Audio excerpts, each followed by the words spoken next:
Aqtaw biljett għal Rock for Richmond. Taħsbulux sa dakinhar filgħodu.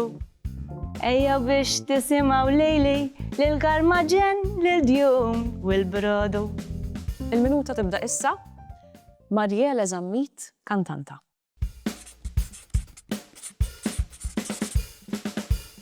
Kien hemm proġett partikolari jew anki perjodu fil-karriera tiegħek fejn tħoss li vera ddefinixxa min inti bħala artista? Iva, kien proġett ta' Andrew Alamango u ta' Sean Buħaġar ma' Jimmy Grima u ma' Teatru Malta.